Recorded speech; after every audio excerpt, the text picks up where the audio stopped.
Hello, one and all, and welcome to my YouTube show, Creative Spark, where I talk to cool people about the cool things that they are doing. With me today is a lover of peculiarity and horror in both YouTube videos and in game design, Peter from Tales from Elsewhere. Hello.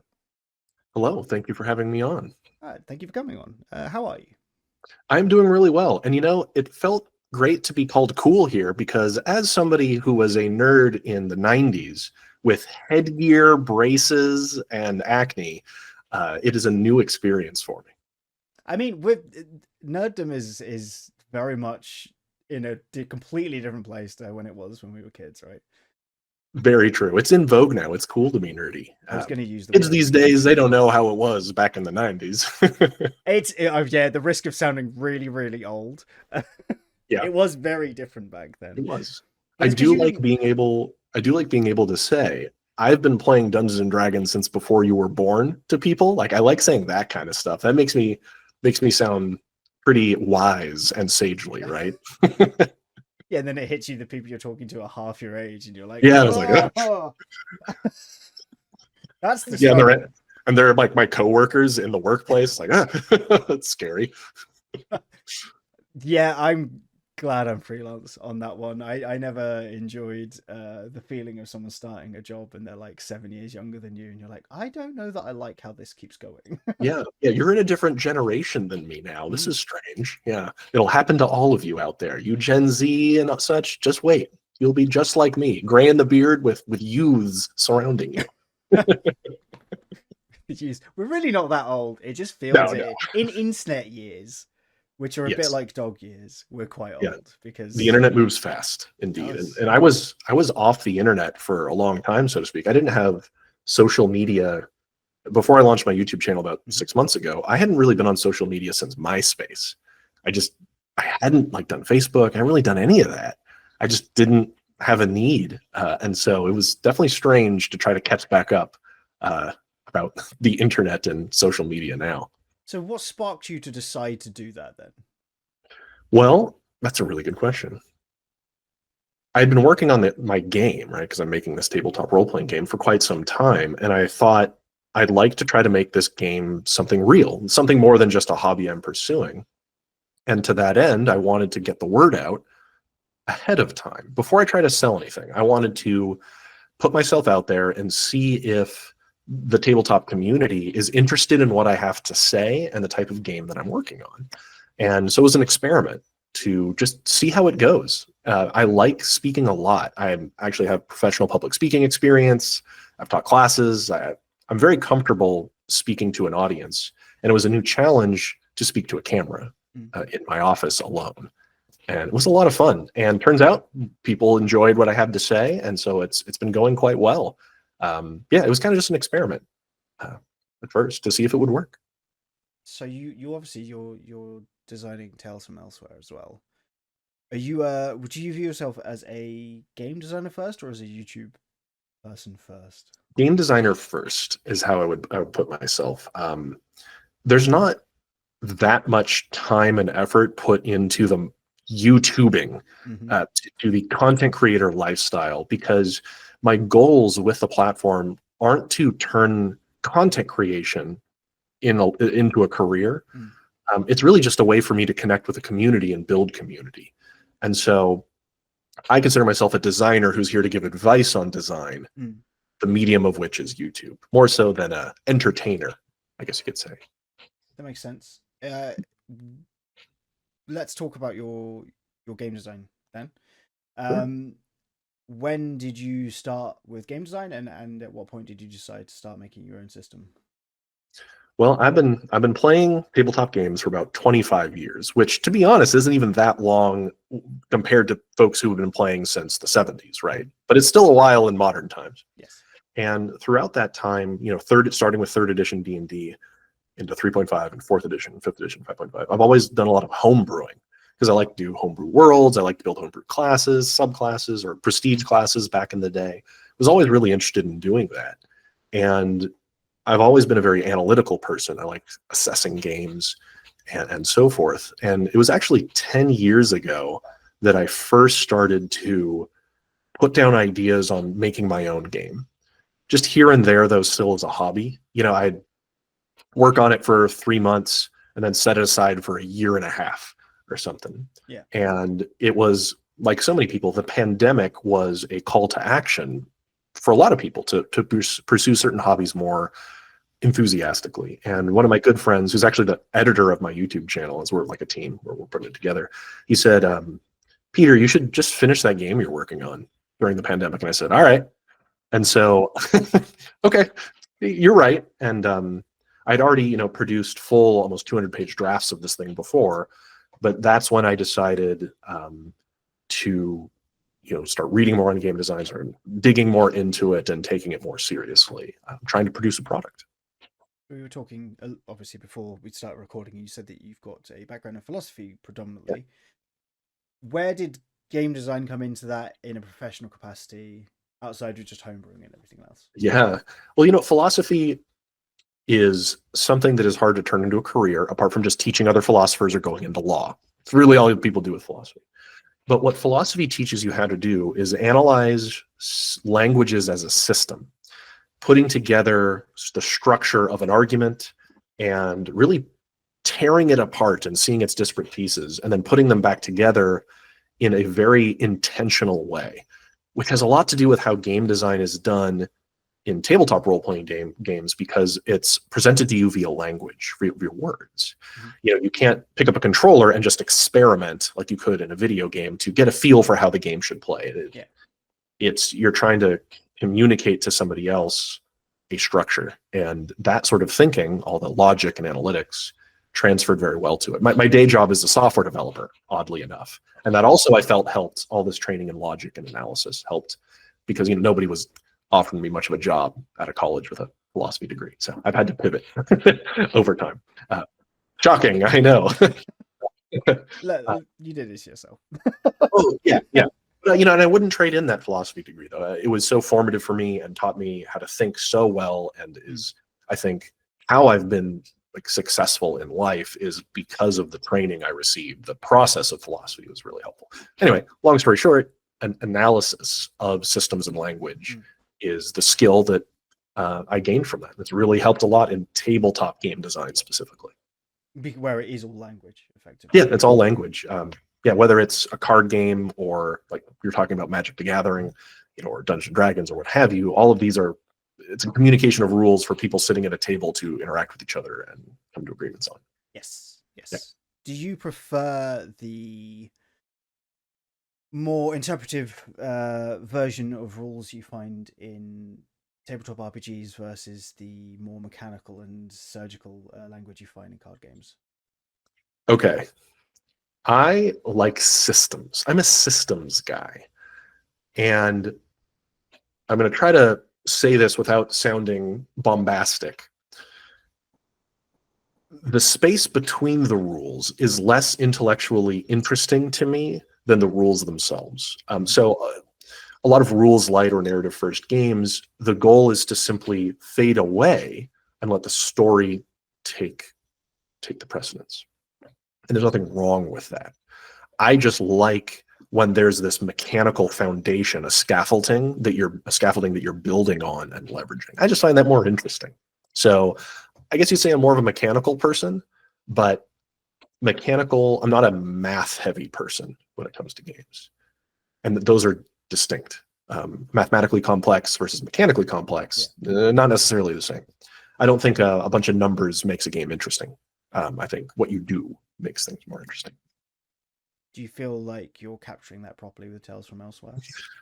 I am hitting the sweet spot that I want with the game, and it exists in sort of a middle of the road. And I know that where I'm targeting is going to make really crunchy players maybe not like it as much, or really free-form players maybe not like it as much, because it's existing a little bit in between. It's got very mathematically simple structures, so people that want to do a lot of math, more power to them, aren't going to have much to sink their teeth into, because you don't have mathematical supremacy over the enemies you face.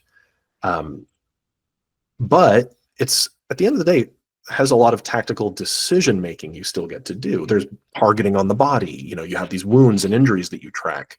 So there is, I think, interesting decisions to be made moment to moment and ways of optimizing in gameplay. but the results of which aren't numbers so much as they are packets of narrative and mechanical consequence, injuries. You're not doing 10 damage, you're inflicting a critical bleeding injury. And I think that's more interesting. So it's a little bit, it's trying to be in between. You have structure, but you layer on top of that more narrative freedom on your baseline. Kind of replacing the mathematical impact with narrative impact. Yeah, and those narrative words can have mechanical consequence. Being you're bleeding out, there's narrative value there, that you could describe. But then there's also a mechanical consequence that blood loss results in. It's and then leaving freedom, a space to build your own improvisation on top of that. There's discrete types of injuries that you could inflict on somebody's body based on the weapons. But the rules also explain, well, if somebody wants to do more than that, here's the scaffolding you can use to build out more creative moment-to-moment situations. So it's a little bit in between those. Sounds really interesting. I think there's a really cool design space that isn't explored in D&D, which is my main TTRPG experience, in that pain and damage are not the same things. Yes. Yeah, I completely agree. Oh boy, yeah, that could get me on a rant. But I play a lot of D&D too. My design is not very D&D like. I criticize some design decisions of D&D on my channel, but I still play it every other Friday with my buddies, and I still have a ton of fun. Mm-hmm. It's not to say that the game isn't fun. It's just I disagree with some of the approaches the designers have taken to accomplish their own design goals. But yeah, what does taking 10 damage mean? It doesn't necessarily mean a lot in most games, right? There is a narrative description, you could say, with a sword slashing your character, and you can add in all of the cool narrative for the scene that you want, role-playing it out, but the actual consequences of that are basically nothing, unless it reduced you to 0. Yeah, which I think is upsetting. I also think there's opportunities, and it's something I've done when I'm DMing, to inflict pain without inflicting damage on PCs, because it adds a sense of threat without having a mechanical thing, but you're not trying to have a mechanical impact, you're trying to have an impact on the character. Yeah. Because the character doesn't really react to being damaged. The player does. Yeah, it's like I took 10, I just mark it off on my sheet. Moving on. The character doesn't care about that. The player might, but you want the character to care about the things as well. Exactly. The scene hasn't changed. A number has been decremented on a sheet, but the narrative proceeds as it ever was, right? On both ends of that equation. Yeah, exactly. Right. I like when any action a player takes, if successful, has an impact on the progression of the fight and changes the fight in some way. I think that's more enjoyable rather than simply depleting a meter. I mean, obviously, I'm going to rant here about health systems, and it's like my thing. But I hope that now that I feel like this is like a golden age of indie design. We really are in that era right now. D&D is still a lot of fun. I still play it. I still got the new D&D 5.5 books. But we're also at a point where indie designers are having huge success. Kelsey just did her a new Shadow Dark Kickstarter. And last time I checked, it was like $1.3 million, right? So heck yeah, indie designers, right? Super cool. Yeah. And I'm hoping people start experimenting more with alternative health abstractions, because I'm a systems guy. So alternative ways to abstract physical or psychological harm. I think there's a lot of space there we haven't developed. No, I don't disagree, especially in D&D. Yeah. Is that why you've got a focus on the more horror side of things in Tales from Elsewhere? Yeah, it's a matter of taste too. I just like action horror. I like that kind of stuff. It's why I also went with the first book being Weird West. It's because I like it. It's not that it's more marketable than medieval fantasy. It's just I think it's cool. But I think that when a system is intentional about the type of genre or subgenre it's trying to evoke, the experiences it's trying to give players, the designs become stronger. So wound systems, injury systems lend themselves better to horror or action horror based gameplay because it makes the players themselves more vulnerable. They get more viscerally hurt, while abstracting away that with hit points tends to result in something more heroic. So from the very beginning, I wanted an action horror type game. And once I designed that injury system, I was like, now we got a game. Now I'm cooking, right? Um, so yeah, that became the center of the game. And I think that it doesn't work well with a heroic story like what I designed. It works against a feeling of heroism because you can get a leg blown off by a shotgun. Like, that's not very heroic. It's bad. Yeah, it's not ideal. Yeah, not ideal. And it's not something you can resolve quickly. It's not like you just took 10 HP and then you get healed with cure wounds. It's like, oh, that's gone. Yeah, you can't short rest your way through that. Yeah, can't short can't short rest your way through having your limbs like mangled by a monster or something, right? You can in D&D. Yeah. I know this is a common thing, but the biggest fantasy D&D has is that you can get 8 straight hours sleep and feel fine in the morning. Yeah. Oh, if I could be an elf, right, and just transfer 4 hours and feel fully rested, what a fantasy! What if a I could dream just feel that fully would be. rested. Yeah, At any point. Yeah. After one long rest, everything is perfect again. Yeah. Right. No, I wake up more injured regularly. Yeah. I get up too fast and I lose hit points at the start of my day. Man, I've sneezed and dislocated my knee. I've stood up too fast and put my back out. Like, yep, not exactly a heroic fantasy there. No, I'm not a D&D character. Yeah, my constitution, if we rolled my stats, it would be below the average array, We persevere. That's what makes us real heroes. That's very true. We persevere nevertheless. How do you choose which videos you're going to cover on the channel? Do you just go with what you want, or do you specifically try to tie it back to the game? Oh, that's a good question. It actually more often than not, it's discussions with people in my Discord server, in the Tales from Elsewhere Discord server, that spur a video being made. I just recorded one before this video was recorded that we're on right now, because yesterday there was a really good discussion, like a debate going on in my server on the nature of what makes a game tactical. Right.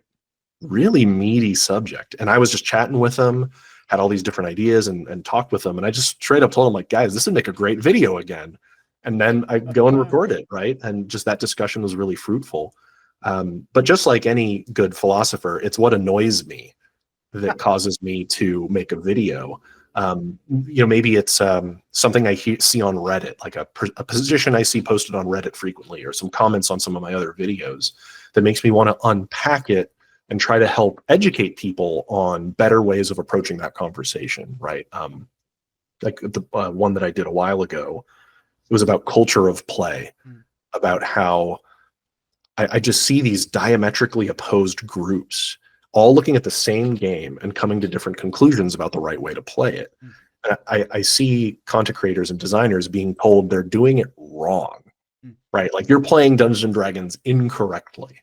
And so it's like, that's something that annoys me. So I made a video about it, because I don't think I don't think there's a right or wrong way to play a game, right? Exactly. But yeah, it's kind of whim based. I don't script my videos. I record them off the cuff with just some bullet points. And so sometimes the morning of is when I've decided what I'd like to record for the following week's video. So it's very whim based. But I do try to tie it into my own game at one point in that video, especially if I'm talking about things like injuries. As at the end of the day, I'd like people to be interested in my game. That's the selfish reason for making the content. But that's not that hard to tie it into my own game, because I'm thinking about it all the time. Makes perfect sense. How have you found the YouTube experience in general? I have found it surprisingly positive. I had some apprehension when I went back on the internet right after my long hiatus, but I found the tabletop community of content creators and community in general to actually be very supportive and very cool. I've met a number of really just nice people like you now, right? Now we've met another cool person I've gotten a chance to talk to. And I found that very positive overall. I've had to mute some people in comments here and there who are not being cool, but overall that's been the extreme minority. My channel has done much better than I ever thought it was going to do. And so it's been a lot of fun. It's been very positive. I've got my own little community now too of indie designers that hang out with me in my Discord server, and yeah, it's been quite positive. I'm pleased. Is there an end point for your channel, do you think? Like once Tales from Elsewhere is out roaming the wild, do you Yeah. think that YouTube is Well, superfluous? yeah, to be honest, later this year, date not saying publicly, when I do a Kickstarter for the physical print run of my game, we'll see if it was all worth it, right? We'll see if community building and all this outreach has been a lot of fun, and if putting myself out there has drawn enough people to that to want to buy my game. I do have a day job, and so it's balancing out all this content creation and game design time, and balancing all that together is quite challenging. And so, if it goes really well, heck yeah, I'll keep going, right? And just do this even more. And hey, if it turns out that I was barking up the wrong tree, then maybe I pull back and don't do a weekly video at that point, and maybe do them less frequently, simply because this is I'm calling it my burnout year. From 6 months ago to 6 months from now, roughly, is I go into it thinking I'm going to go all in and see how this plays out. But yeah, it's quite takes a lot of my time to do all of this. So we'll see. Like, check in with me in like October, and we'll see how things are going. Right? I'll let you know if it was worth it then. Very, very fair. Is your aim to become a full-time game designer? I would like that. Now, that's also quite challenging to do. I don't have any illusions about the viability of it. Really, my goal is just to make a printed copy of my game with artwork in it, right? Super cool artwork. If I just had that on my shelf and think, I made that, that's a resounding success to me. I've put a game out there, and and that means that many people have wanted to play it and now have my book. That's awesome. So that's my success metric right there. Not enough to quit my job, but enough to say, hey, if I do another one of these books, that means I'll probably be able to do it again, right? Maybe I'll make another one and another one in my free time, maybe with not such a aggressive timeline as I've given myself right now. But that would be a huge success. If, heaven willing, the crowdfunding is immensely successful, tremendously so, sure, I'd love to be able to do game design full time, and then also, I'd be able to produce probably more content for my channel.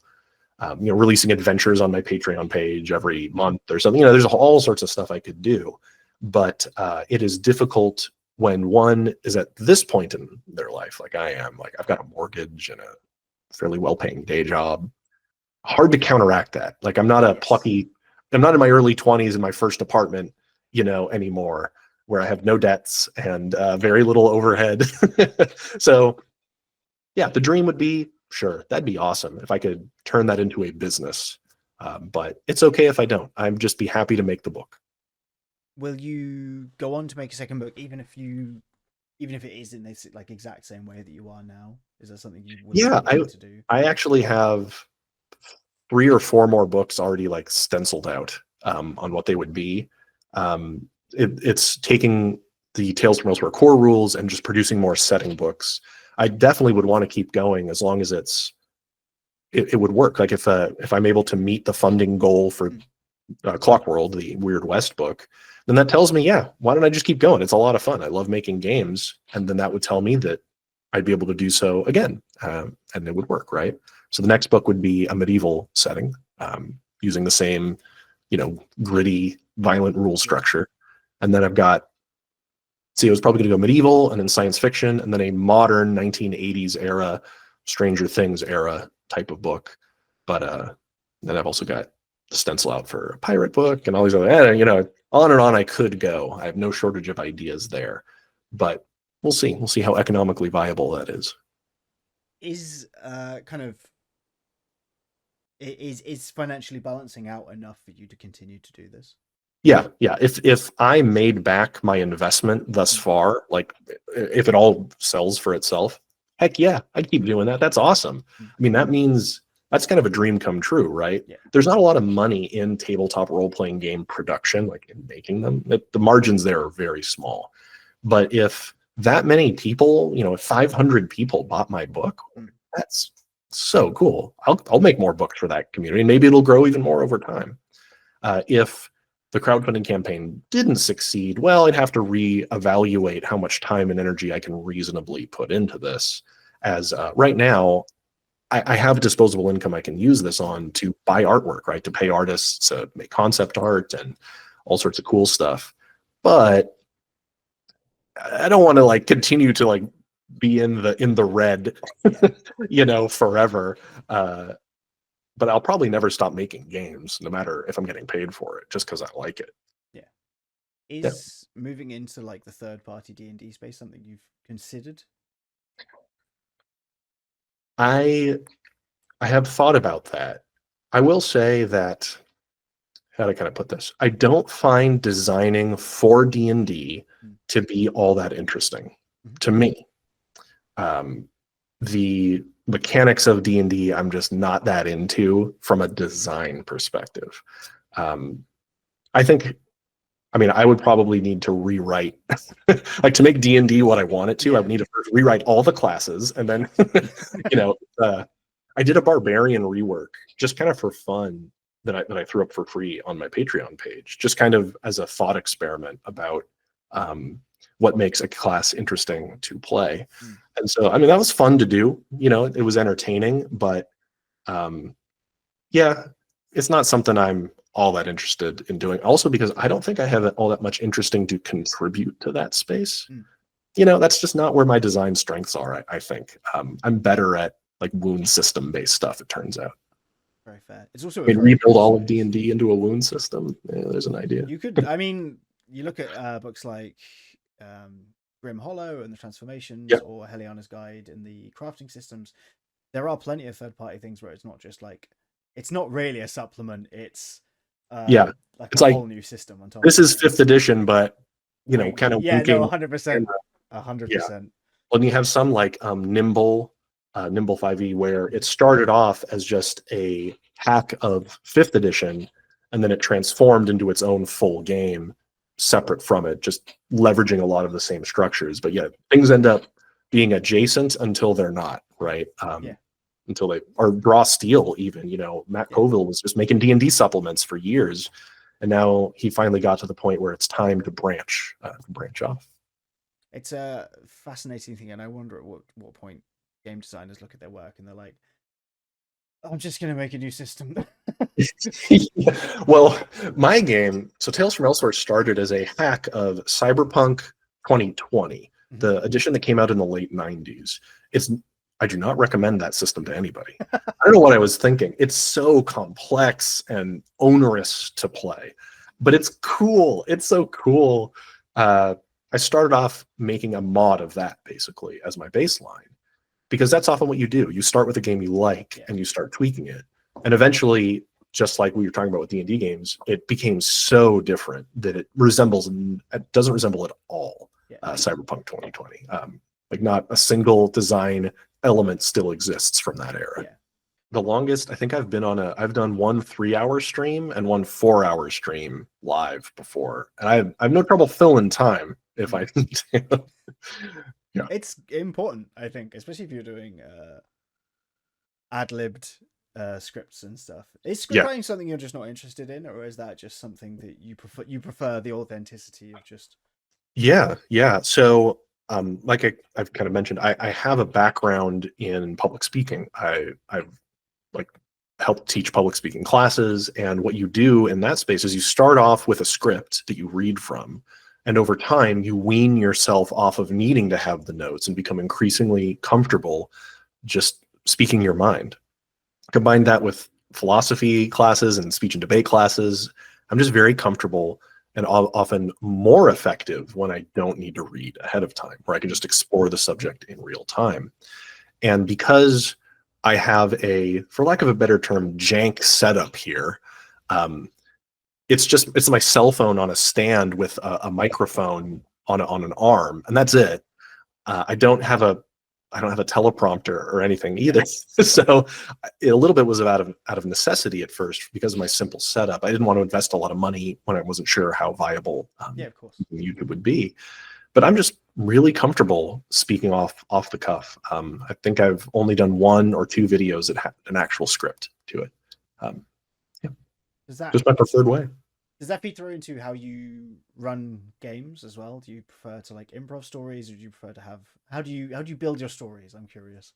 Yeah, I like to build a set of very specific box texts for an adventure that I know I need to have very deliberate language for. Mm. So I write those out. And then I just provide an outline, a skeleton that I want to follow. But I'm very much a responsive game master. I can come up with a lot on my feet. And I just like to have maybe a set of NPCs with names. I'm not good at thinking of names on the spot, so I come up with like names ahead of time or use a random generator. And so preparation is more in getting the scene set up right. Like if I'm going to do terrain, physical terrain, like making sure I have my minis and all of that. And for digital, having a map Yep. in for the VTT that looks nice. But I don't usually need to write out a lot of prose, like a lot of written parts of it. Yeah. Makes perfect sense. I do the same. I much prefer building the story as the players are doing stuff, because they'll always give better ideas than I'm going to come up with. Yeah. I'm firmly in that camp of DMing where my players will give me the backstories, and I'm like, yeah, cool. All of this is way more interesting than anything I could have thought of. Right. So I'm Yeah. going to steal these 3 villains and just put them in a thing here. Yeah. Well, and when I'm running, I pretty much only run my game these days. I don't run a lot of other games, just don't have time. And when you're running action horror games, the relationship the players have to the narrative is often very different. And so their improvisation is less about sculpting the overarching story, simply because the goal in a session of a horror game or action horror is like, make it back to town. Yeah. That's your goal today. Good luck. Yeah. And so their lengthy backstory more just contextualizes who they are and the decisions they make along that journey, rather than modify a grand narrative. Because my game isn't designed to tell grand narrative stories. It's really just not. The mathematical scaling is, you never outgrow being afraid of getting shot. Yeah. Right? You're never going to take on deities or anything like that.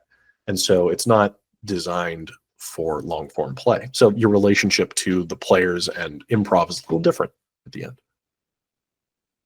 I'm pretty sure you're going to say yes, but you prefer that, presumably.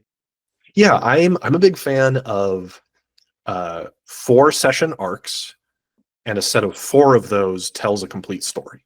I like that. So 12 to 16, 3 to 4 arcs. One of my favorite recent games that I ran Cypher System, their Claim the Sky rules for playing superheroes. I love superheroes, and there's not a lot of good superhero games that hit the right notes for me. So I ran one in Cypher, and it was as a system, it's decent for superheroes. But there were 4 players. The story, the whole campaign was 4 sessions for each character that focused on them, tying one whole story together, and then we were done. And that felt like the perfect rhythm of play. Back in my youth, I ran the multi-year level 1 to 20 epic stories, right, with my buddies at the kitchen table. And I don't have it in me anymore to try to do that. I like more focused stories. It helps prevent burnout. My regular D&D group, we rotate the DM seat every 6 to 8 months. Somebody new takes over. We all just take our hand at it, and you get to try out more games, more characters, more systems, and nobody burns out. So that's been my preference for a while. Makes perfect sense. Yeah, we've got 5 of us in my D&D group and 4 of us DM. Yeah, that's great. So it's the issue, rather than it's an issue of, but I want to play the other 3 characters that I've been playing. Oh, but I also want to run my own game. Yeah. The struggle is real. Absolutely. There's never enough time, I'm finding, to play all the games I want to play, or be all the characters I want to be, right? Too many cool character concepts. That's the trouble.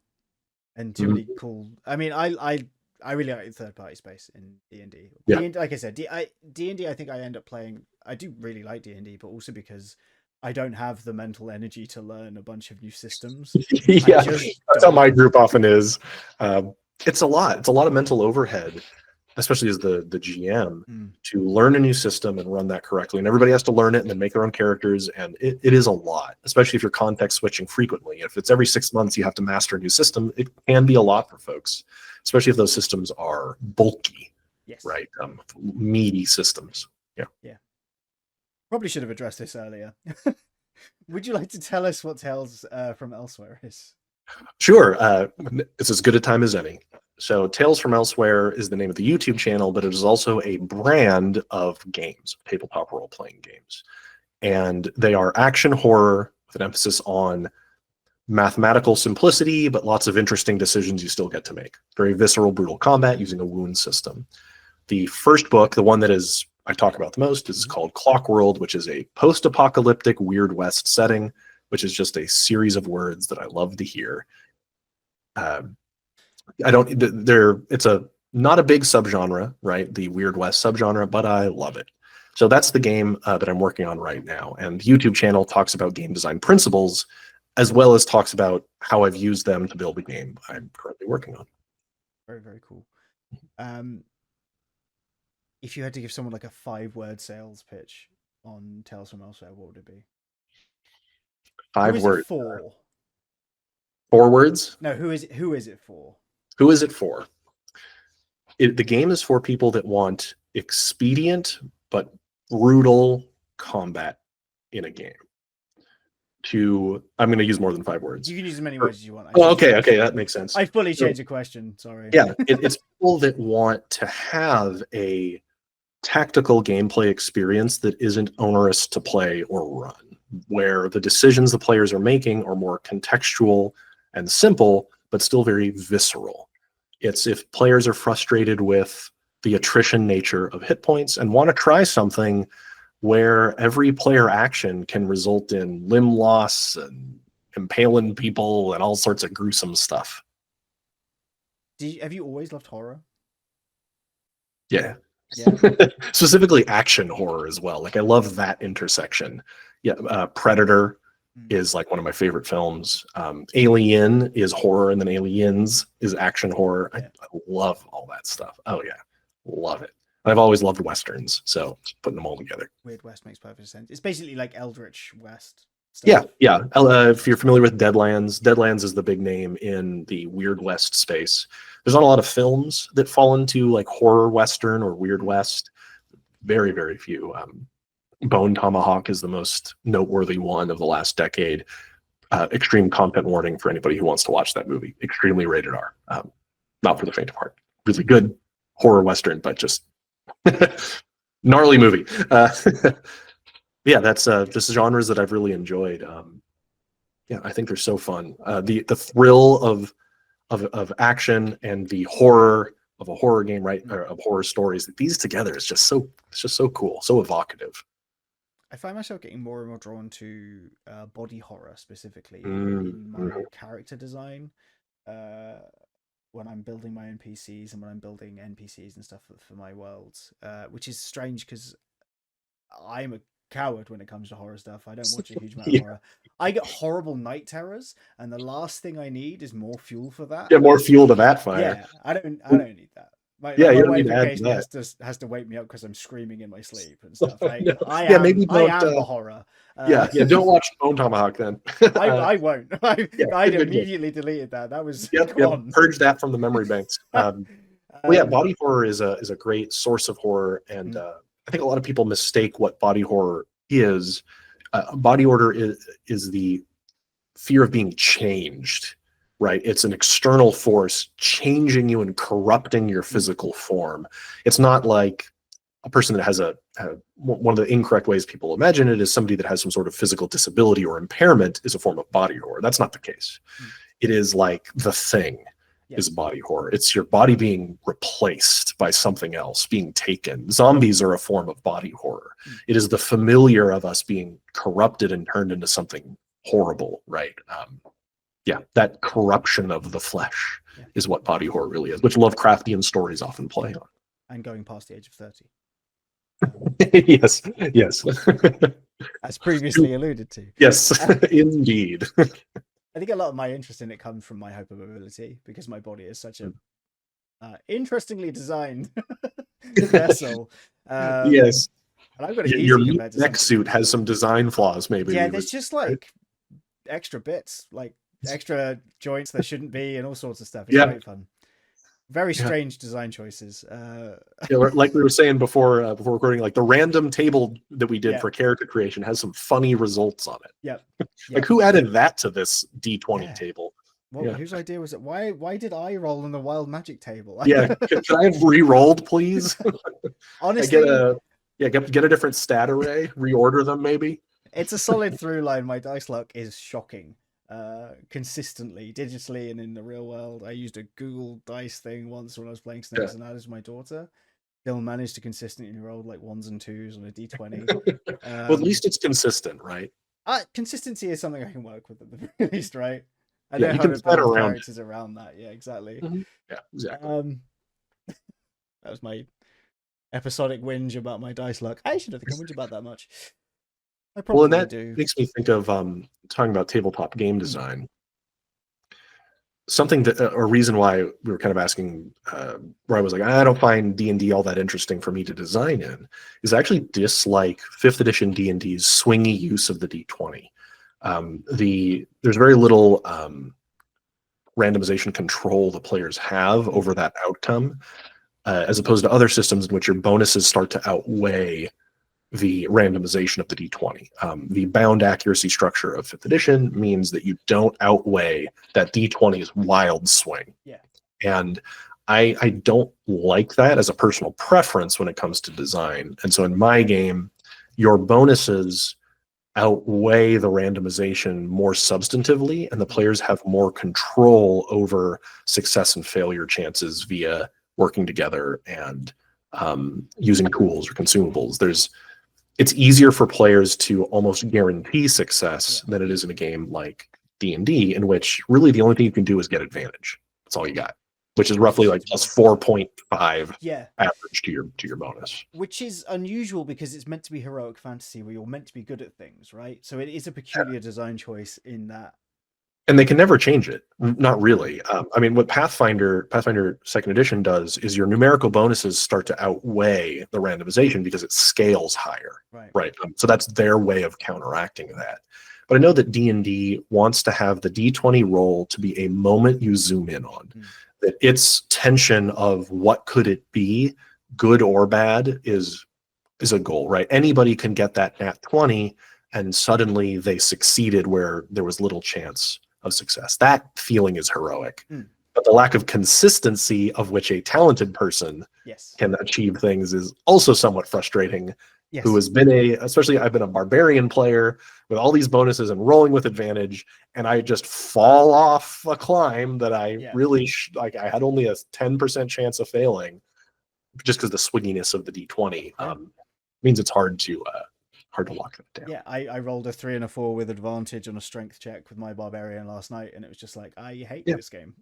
Yeah, it's very hard. You don't have a lot of tools you get to do during your turn or working with the other players to mitigate that. As getting help from another player is just another source of advantage. It's just advantage. So those don't stack together. There's tools can help to a degree, but there's less control you have. And that's an intentional design choice, one that I just don't necessarily like. As someone with terrible luck, I can fully understand that. Yeah, it's odd because the only classes in D&D that really get to ignore that would be like bards and rogues. Rogues get obviously reliable talent, and then bards are just good at everything. And they get bards with any of the classes that get to add an extra smaller dice on top of their D20 result or improving their chances, right? Bardic inspiration, et cetera, et cetera. Even things like expertise, they help, but it's not nearly as impactful as reliable talent would be, and so forth. It doesn't foster teamwork as much either. If the only benefit your allies can give you is advantage, then there's less reason to work together in the game. A lot of D&D play, the characters are an island, self-sufficient and powerful in their own right. And the way that they team up is sometimes much more limited, barring like the wizard getting a hold person off so the barbarian can crit them. That kind of thing can occur. But outside of that, there's not a lot of reason to like work together based on the rules. it's just like bless, guidance, and bardic inspiration most of the time, right? Yeah, Because yeah. there's Certain meaningfully classes. like those are additive rather than just, oh, you have, oh, you already have advantage, oh, I can't do anything. Yeah, I and fully agree. I fully agree. I think that's a really yeah, it's a strange design choice because other games there's ways to solve that. There's other ways to approach it, but they just decided to keep it very simple. But they lost something, I think, when they did so. Do you feel as though the more frictionless design of modern D&D has lost something, or do you think it's an important thing to appeal to more people? Well, I think that fifth edition, not five. I'm talking about fifth edition first, then 5.5. I think fifth edition actually hit a pretty decent middle ground among the editions. I have really enjoyed third edition, 3.5, fourth edition. I've enjoyed them all in their own right. I think 5e hit a decent middle ground on a lot of things. Mm. Um, I think that it was pretty frictionless overall. I think it had serious balance issues, and whoever has designed the Ranger for the last 15 years just hates Rangers Why for do you some hate reason. Rangers? What did Why the do you hate Rangers? Ranger? Did a Ranger leave you at the prom? Like, I, what's I going don't on? get it. It's like oddly consistent how uninteresting the Ranger is from a Yeah, design and it's standpoint. such a cool class concept. It's so Everyone cool. wants to be a Ranger, and no. It's so weird. And so I think that overall, I think it's effective in fifth Mm. edition. I actually think they've added weird friction back in 5.5, Mm. and it's how they've done their rules language. For those watching, crack open your 5.5 player's handbook and tell me how hiding works. It makes you have the invisible condition. We had this That's discussion what last night hiding too. does. Yeah. It doesn't actually mean you're quiet. Mm. It actually just makes you invisible.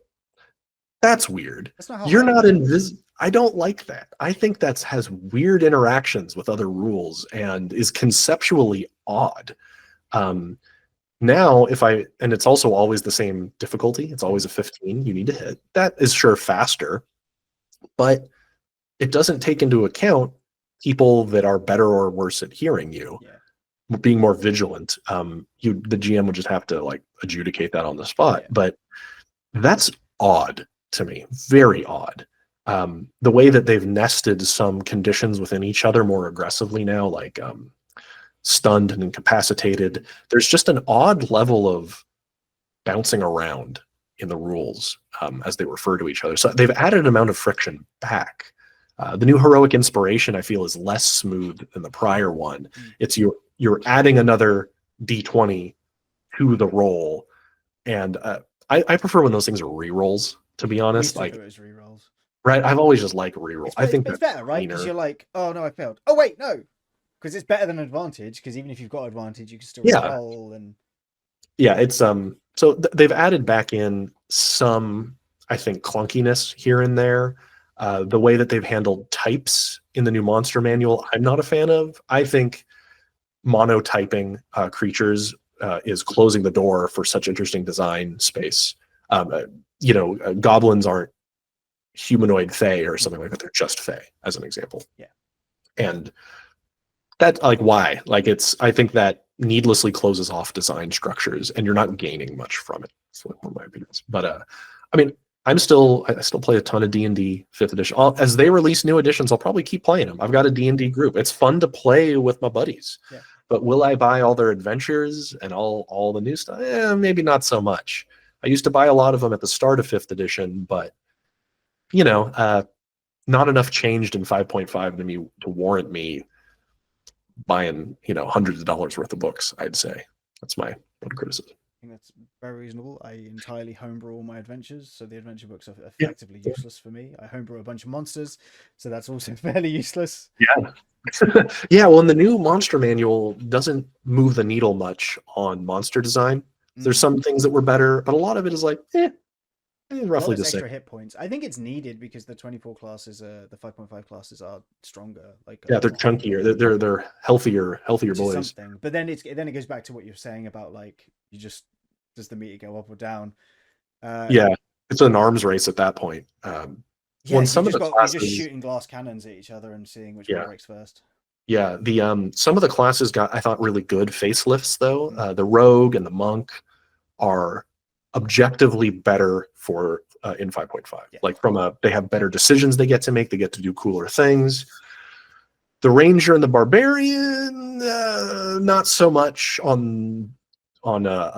they're changed, we'll say. But I can never condone the Capstone Ranger feature is just, it drives me so crazy. It was bad in 5th edition. And in 5.5, it might be worse.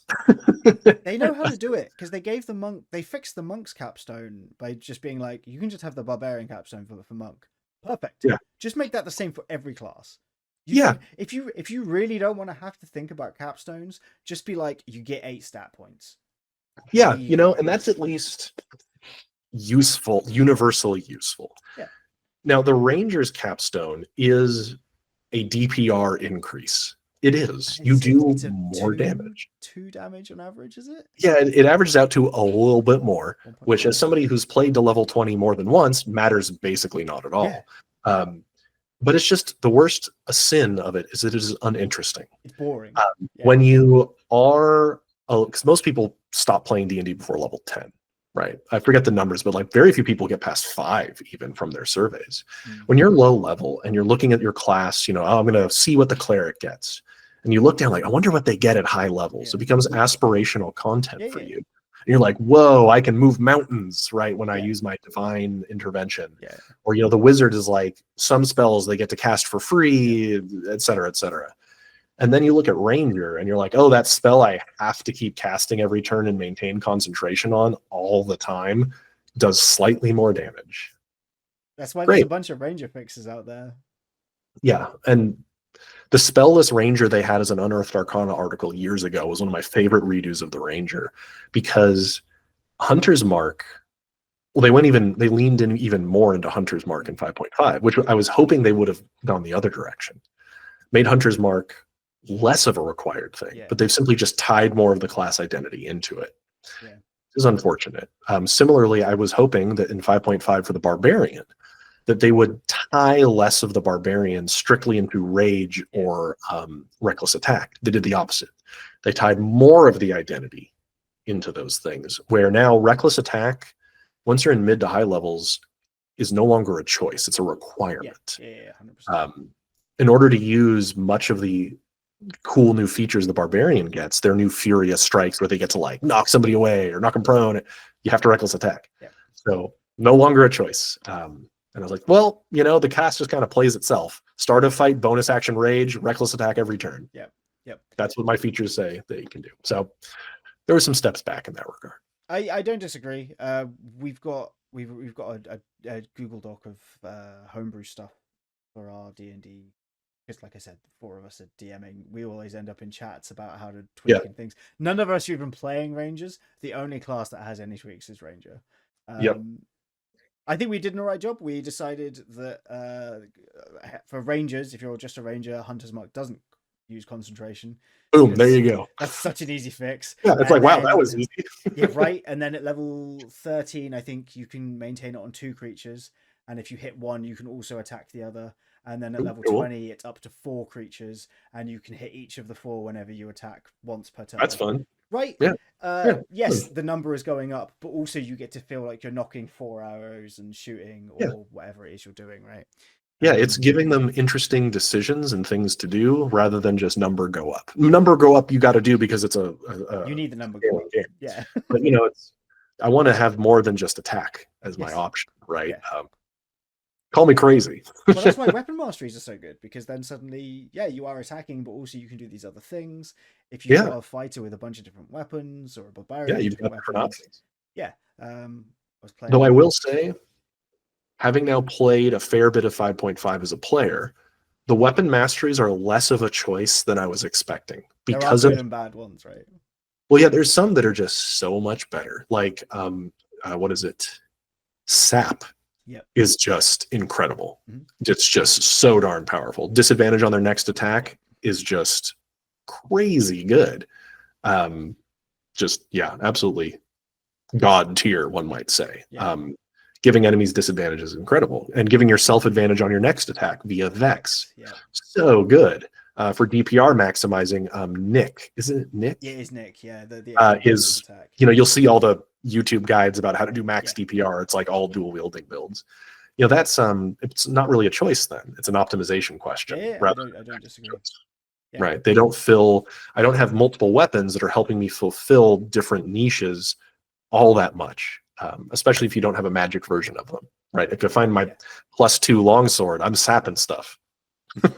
Right. Because that's what the weapon does. Yeah. And the fighter's the only one that gets to add different weapon masteries onto any weapon.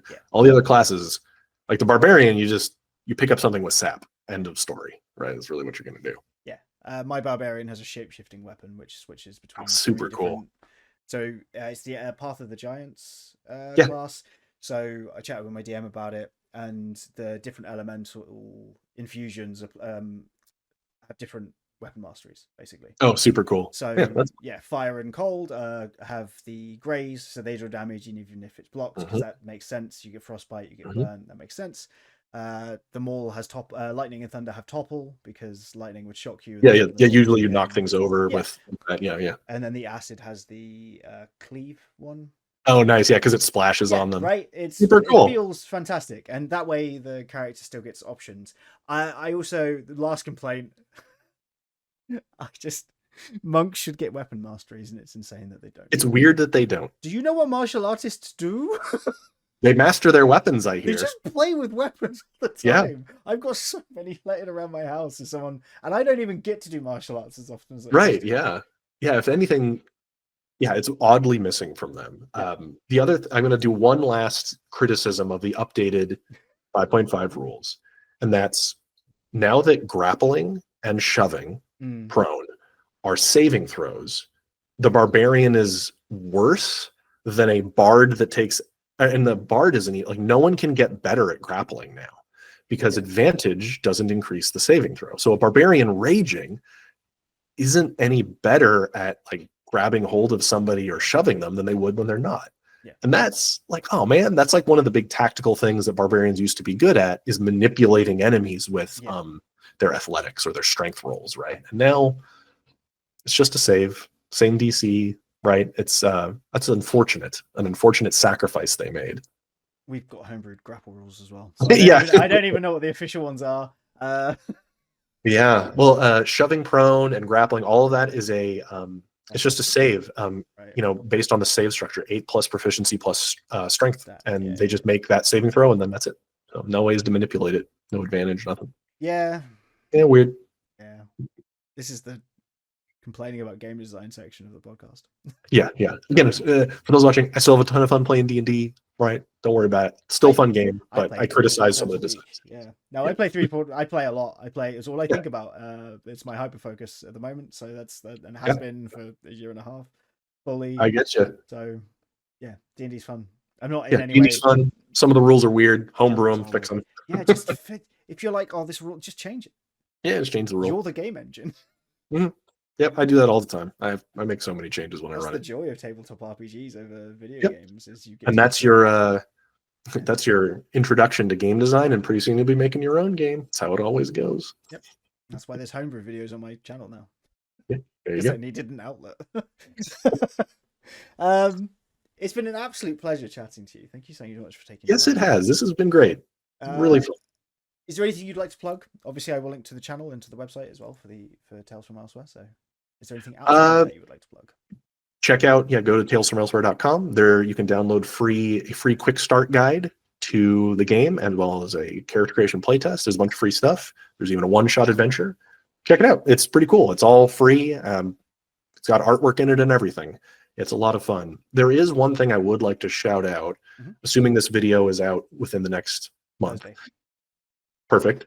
I was talking to Taryn over at Indestructiboy, his YouTube channel, and he just put out another Kickstarter to help fund, because the tariff changes have affected him negatively in printing his book, and so he's looking to get some more funding for Vagabond RPG. And I'm all about shouting out other indie creators. So that's what I'll say. Go check out the Vagabond Kickstarter and consider supporting another indie dev. I think that's where the future of the hobby is, indie devs. So Yep. Hasbro doesn't necessarily need a ton of support from you right now, but hey, maybe go check out Vagabond. Very cool. Cool. We're going to wave at the camera, and that's going to be that. So thank you Good. again. Bye-bye. My pleasure.